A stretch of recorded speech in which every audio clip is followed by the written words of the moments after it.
Hi, everybody. I'm Susie McIntyre Eaton for Jesus Listens Stories of Prayer, the second episode of our podcast with Dr. Allender and Dr. Steve Call is so amazing. We're going to get deeper into how our methods of relating, our methods of communicating may be influencing the awareness of our marriage. So stay tuned. We're going to go into the studio and speak with Dr. Steve Call and Dr. Dan Allender about their new book, The Deep-Rooted Marriage.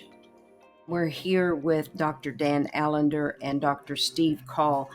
It is so good to be with you guys again. This is part 2. So if you did miss the first one, you need to go back and get just a little bit more of a background on what we're talking about. You talk about the intention to bless and moving into each other's stories or each other's trauma or each other's trigger points or whatever it is that is alive right then, in holding the intention to bless. Can you say more about that? Contempt, which we talked a little bit about the last time, is a form of judgment. It's a way of making the other person pay because their differences create disappointment and there is division. When we feel unsafe, we feel in some ways a little bit lost, we often make our spouse pay.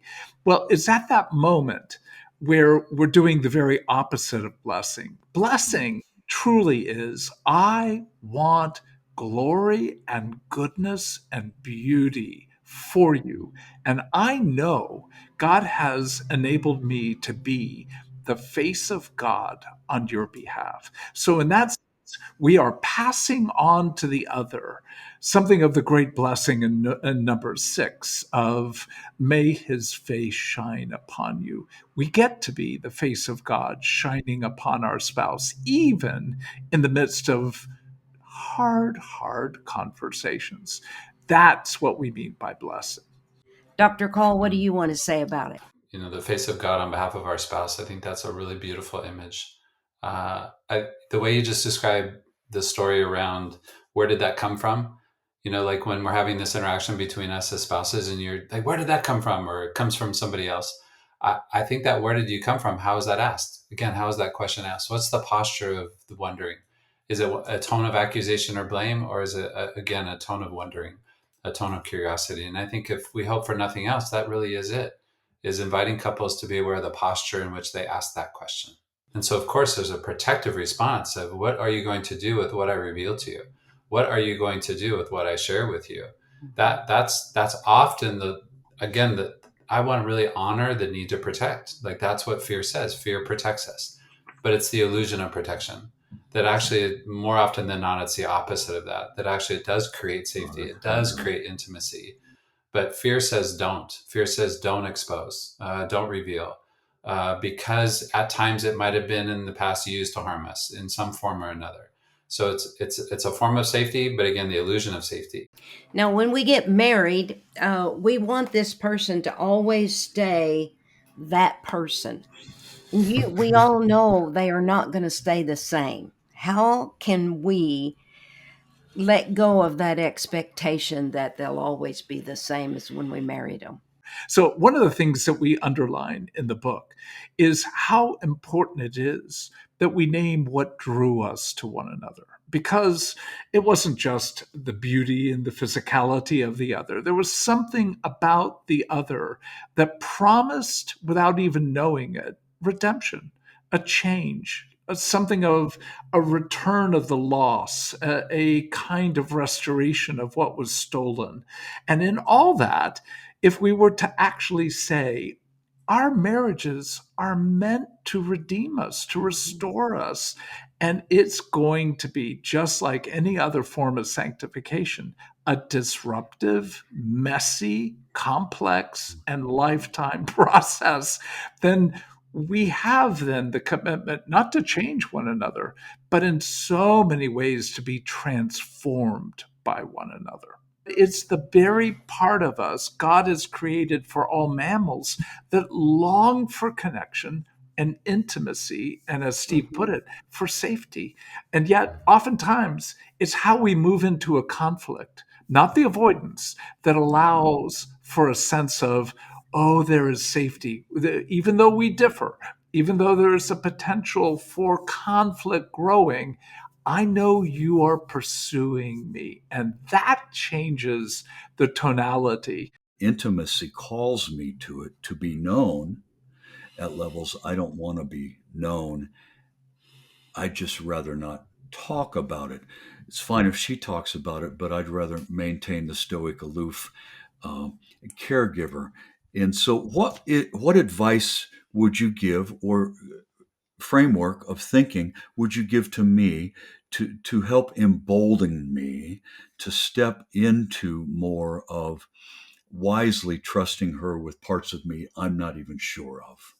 Literally, when we expose ourselves to what we're afraid of and we weren't harmed, oh, it reinforces now the narrative. Oh, I can step toward what I'm afraid of and it not harm me.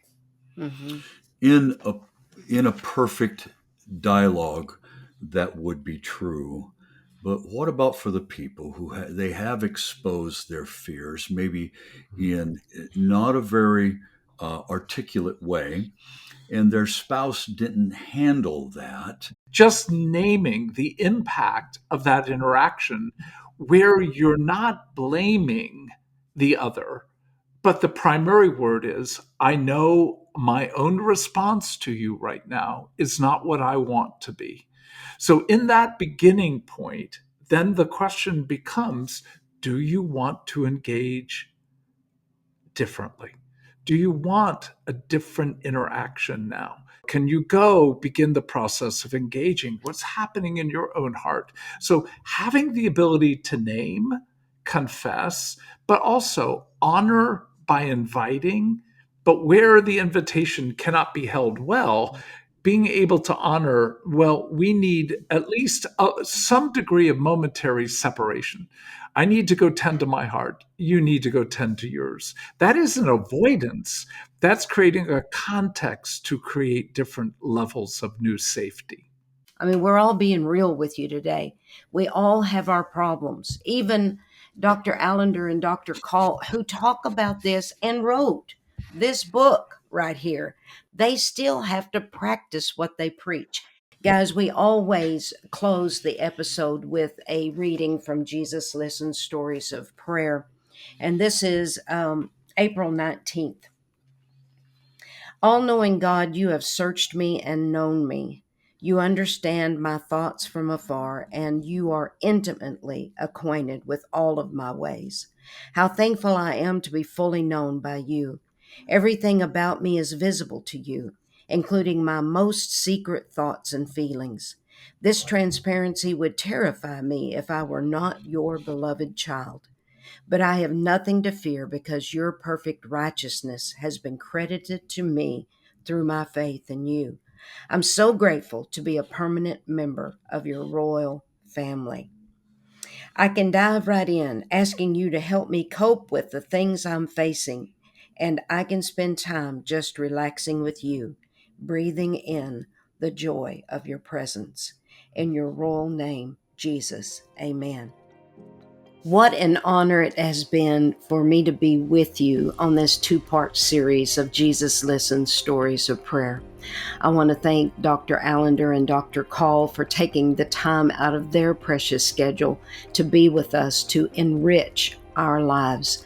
We'll be back with another guest at another time, but until then, I want you to remember something, that Jesus hears you, He cares for you, and He's just a prayer away. I'll see you next time. I'm Susie McIntyre Eaton.